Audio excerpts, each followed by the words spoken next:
सरगोदा में जो सानेहा पेश आया, एक मसीही शख्स को वहां मुश्तइल जत्थे ने बुरी तरह से मारा और उसके घर पर हमला किया। उसकी जो फैक्ट्री सी थी या जो चीज़ें वो बेचारा बेचता था वो सब जला दी गई और सोशल मीडिया पर बड़ी इस पर गुफ्तगू हो रही है। मेरे ख्याल में 2-3 चीज़ें हैं जिन्हें देखने की ज़रूरत है। पहली बात यह कि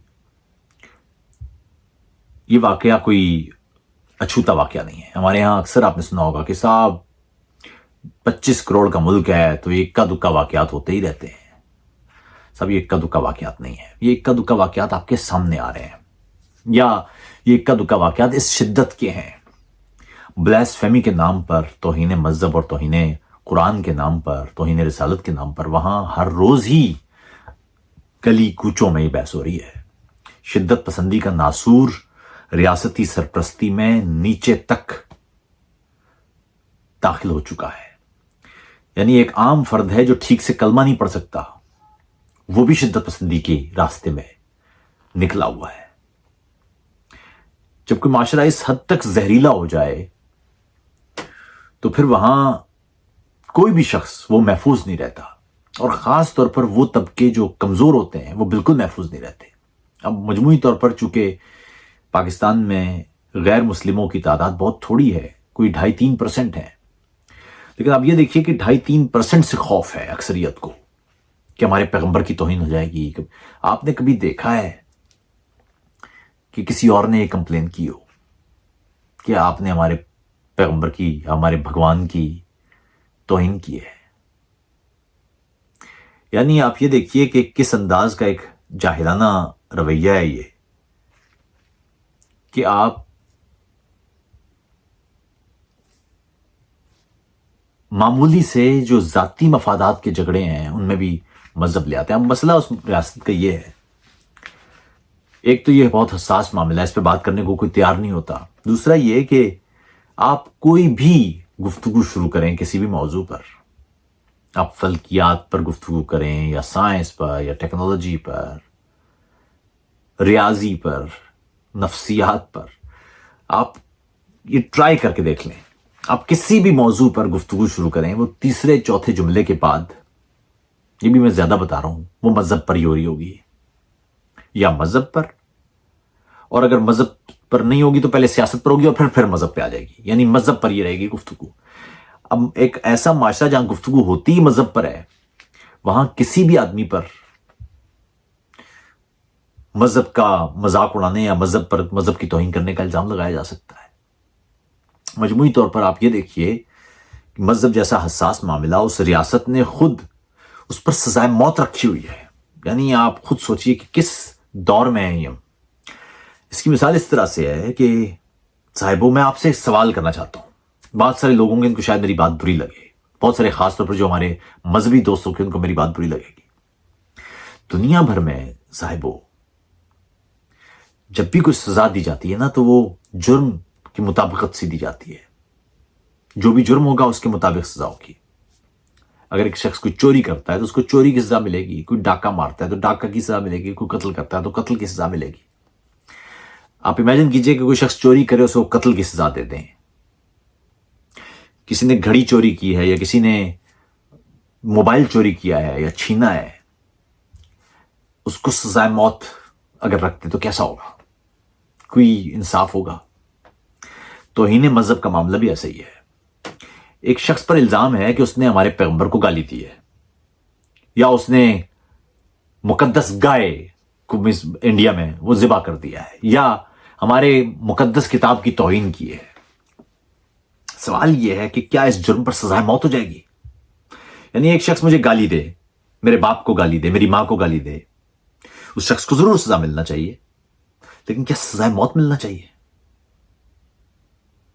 मैं आपसे सिर्फ ये सवाल पूछ सकता हूं, क्योंकि मैं अगर कुछ अपनी राय दूंगा तो शायद बुरी लगे।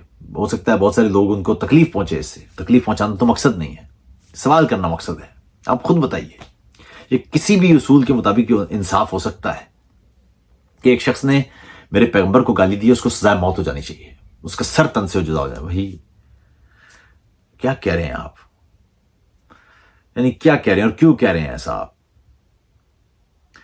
دنیا بھر میں دوستو بلاسفیمی، توہین مذہب، یہ جرائم ہی ہیں. یہ صرف پاکستان کی بات نہیں، دنیا بھر میں ہر ملک میں قانون بنے ہوئے ہیں. حتیٰ کہ پاکستان میں بھی جو 295 بی اور سی سے پہلے 295 کا قانون موجود تھا، گورے کا بنایا ہوا، اور وہ توہین مذہب سے متعلق ہی تھا. کیونکہ توہین مذہب جب ہوتا ہے تو ظاہر ہے لوگوں کے جذبات برانگیختہ ہو سکتے ہیں، اشتعال پیدا ہو سکتا ہے، نقص امن ہو سکتا ہے، معاشرے میں کشیدگی پیدا ہو سکتی ہے، زندگی کا کاروبار اس پر حرف آ سکتا ہے. تو اس لیے دنیا بھر میں تمام ہی ممالک ایک قانون رکھتے ہیں اس انداز کا، اور اس قانون کی بنیاد یہی ہوتی ہے کہ یہ معاشرے میں امن قائم رہے. لیکن ایسا نہیں ہوتا کہ اس بلاسفیمی پر سزائے موت رکھی ہوئی ہو. یعنی جو بھی ایسا، اصل میں مقصد کیا ہوتا ہے جب کوئی جرم رکھا جاتا ہے، جرم پر کوئی سزا رکھی جاتی ہے، تو مقصد یہ ہوتا ہے کہ ہمیں وہ جرم نہیں ہونے دینا. یاد رکھیے گا، مجرم سے نفرت نہیں ہوتی معاشرے کو، جرم سے نفرت ہوتی ہے. مجرم سے لڑائی نہیں ہوتی معاشرے کی، جرم سے لڑائی ہوتی ہے. بنیادی مقصد یہ ہوتا ہے کہ ہم معاشرے سے جرم ختم کریں. اسی لیے جرم کی سزا رکھی جاتی ہے، تاکہ جرم کی حوصلہ شکنی ہو، اور جو دوسرے لوگ ہیں جو جرم نہیں کر رہے، جو عام افراد ہیں، وہ محفوظ محسوس کریں. یہ بنیاد ہے. اور اسی لیے یہ رکھا جاتا ہے کہ جرم کو روکا جائے. اب معاملہ یہ ہے کہ جرم کو روکنا مقصد ہے، لیکن آپ نے الٹا ایک نیا جرم پیدا کر دیا ہے اس سزا کے ساتھ. اب سڑک پر لوگ اس سے زیادہ بھیانک جرم کر رہے ہیں. آپ یہ دیکھیے کہ ایک شخص ہے، اس پر الزام ہے کہ اس نے قرآن جلایا ہے، ٹھیک ہے، اس ملک میں سزائے موت رکھی ہوئی ہے آپ نے اس جرم پر، اس کے باوجود لوگ وہ مار رہے ہیں. اس کا مطلب یہ کہ قانون ٹھیک نہیں ہے یا قانون فنکشننگ نہیں ہے. اگر قانون فنکشننگ نہیں ہے تو صاحب اس قانون میں تبدیلی ہونا چاہیے. بنیادی معاملہ یہ ہے، پہلا سزائے موت کیوں بھائی؟ دوسرا، جو بھی سزا ہو وہ ایک جو ریاستی قانون ہے اس کے تحت ہونا چاہیے. اب اگر آپ کے قانون میں ہے تو مان لیجیے چلے آپ کے قانون میں سزائے موت ہی ہے، تو کم سے کم پھر وہ ڈیو پروسیس تو چلائیں. تو یہ تو نہیں ہو سکتا. میری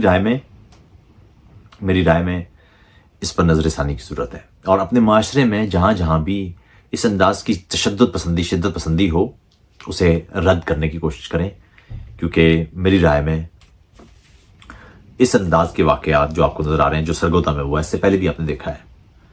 وہ سری لنکا کے جو مینیجر تھا اس کو بھی مار لیا گیا تھا، اور پنجاب اس معاملے میں سب سے آگے ہے شدت پسندی کے معاملے میں. اس کی ظاہر سیاسی وجوہات ہیں، لیکن اہم بات یہ ہے کہ اس کو ریجیکٹ کریں. یہ معاملے کو کسی بھی صورت کسی انسان کو اس انداز سے مارنا، اتنے بے دردی سے مارنا، یہ میرے خیال میں نہ یہ مذہب کی تعلیم ہے، نہ یہ انسانیت کی تعلیم ہے، نہ یہ اخلاقی اصولوں پہ پورا اترتا ہے. آپ خیال رکھیے گا. السلام علیکم.